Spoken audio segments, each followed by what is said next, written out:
Is this thing on? Hello everyone. It's been a while, huh? If you don't know me, hi, my name is Arcade. I apologize for my extended leave of absence. I planned on posting another video essay prior to now, specifically a 5-hour monster about my favorite game of all time, Majora's Mask. However, due to certain circumstances and technical difficulties outside of my control, that didn't happen. I still fully intend on releasing that video someday, but college is a beast, so that likely won't be anytime soon. In the meantime, though, I have prepared a short, sweet, and rather oniony piece surrounding my latest obsession, Deltarune. This was my first dip into the realm of theory crafting, so hopefully it turns out okay. At any rate, I invite you to sit back, relax, and enjoy a trip through my madness-fueled theorizing extravaganza. I hope you brought scuba gear, because this one goes deep.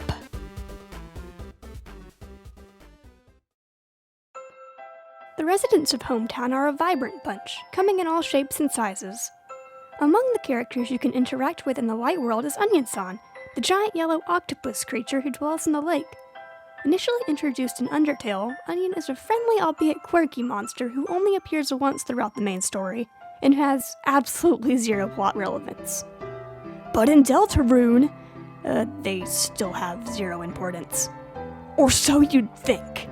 Peering closer at Onion's dialogue reveals some strange details that may hint at events yet to occur in future chapters. And believe me, if my theory is true, it has implications that go far beyond Onion. All of Onion's encounters within Deltarune are optional. The first of these comes as early as Chapter 1. When Chris approaches the water's edge, Onion will surface. They ask Chris to be their friend, and if Chris agrees, Onion admits that they have forgotten their own name, due to the depressing fact that no one ever talks to them. Chris can then assign them one of 4 different names, prompting some amusing dialogue. Onion asks Chris to come back and visit tomorrow, ominously stating that they have to tell Chris something they can only tell a friend. Okay, that's weird, but what happens in Chapter 2? Well, when Chris returns to the lake following Chapter 2's main story, Onion confesses that they sometimes hear a song at night, coming from deep below the water.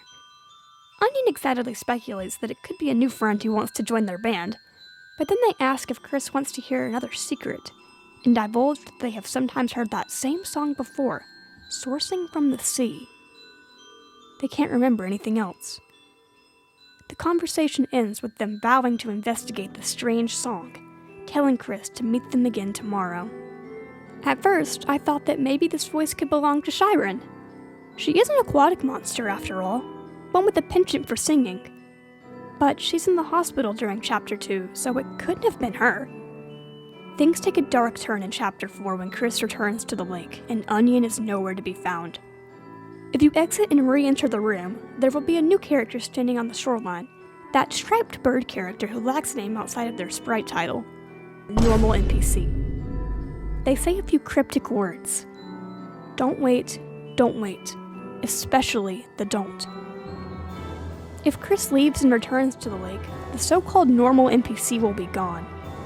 Something is clearly amiss now. But that's not all.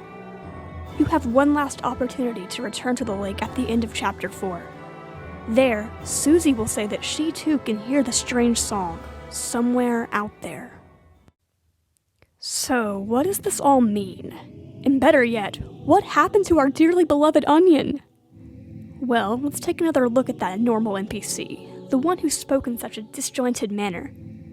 This character had appeared elsewhere in Deltarune before Chapter 4, namely in the library back in Chapters 1 and 2. But this NPC also bears a strong resemblance to a certain other character from Undertale. They look almost exactly like a colored-in version of Gaster Follower 3. This particular Gaster follower has a 50% chance to appear in Hotland if the game's fun value is 63. There they give a short explanation of the life of one W.D. Gaster. I understand why Asgore waited so long to hire a new royal scientist. The previous one, Dr. Gaster, his brilliance was irreplaceable. However, his life was cut short. One day his experiments went wrong and, well, I needed gossip. After all, it's rude to talk about someone who's listening. Gaster Follower 3 is just one of a few chance encounters you can have with the Gaster followers throughout Undertale. There are also the Goners, who, like the Gaster followers, are grayscale NPCs that dispense cryptic words and may also be a subsection of the Gaster followers, or maybe vice versa. From here on out, I'm just going to collectively refer to both groups as Goners for the sake of simplicity. Outside of their appearances in Undertale, we know very little about the Goners. If we look at every mention of the word Goner across Undertale and Deltarune, we can only find a handful of lines. Once by Monster Kid, which is more in line with the typical use of the word, although it is worth mentioning that an alternate version of Monster Kid is one of the Goners you can encounter. Second, in the True Lab, in reference to the monsters that would later become amalgamates.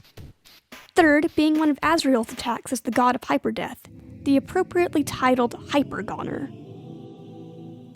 There's also that one Castletown Rudin who may or may not be in the process of becoming a Goner, and I'm not even going to talk about the Goner-Jockington theory, you cannot make me.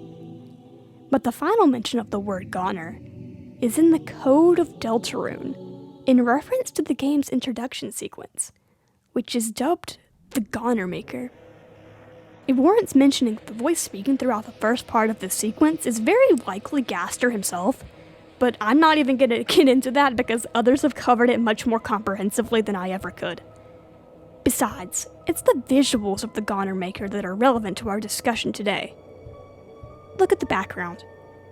In the game's code, it is called image_depths. This is a picture of water. The Goner Maker is underwater. And even still, there are more references to water and depth scattered all throughout Deltarune. Jeva warns that Hell's roar will bubble up from the depths. Gerson mentions a song, singing from the deep. Sound familiar? And the music, the track that plays during the Goner Maker sequence. It's called Another Hymn. It's quite the distinctive song, wouldn't you say? With all of this evidence, we have all the proof we need to piece together a twisted picture. There is something in the water. Onion swam to the depths, oblivious, of course, because how could they know if they would find was the Goner Maker? They disappeared, and I don't think it's likely that they will return, at least in their current state. But that's not all. In Chapter 3, when Tenna is having a moment, shall we say, he laments about the pipes and how they all had to lead somewhere. Whatever that means. Sure, this could pertain to Chris's habit of ruining their plumbing with bath bombs, but it also might not. About those pipes. Where exactly do they lead?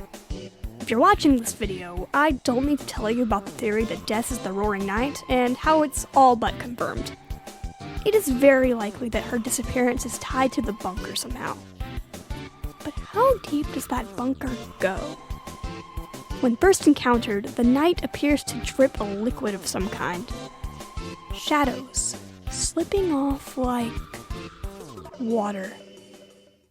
The bunker, the pipes, the lake, the Goner Maker, they're all connected! And if the Goner Maker's at the bottom of the lake, our vessel could be too! And the song that Onion heard, it had to have been another hymn! Or so I think. Only time and Toby Fox will tell if my suspicions will be proven correct. Onion could show up in the next chapter completely unscathed, and this theory would be shot. But I have a bad feeling that our Onion pal is met with a terrible fate. Who knows? Maybe we'll even get a lake-themed Dark World. At any rate, I hope you enjoyed my video, and thank you so much for watching. This has been me, always groovy and never gloopy. And always remember, don't forget, you hear?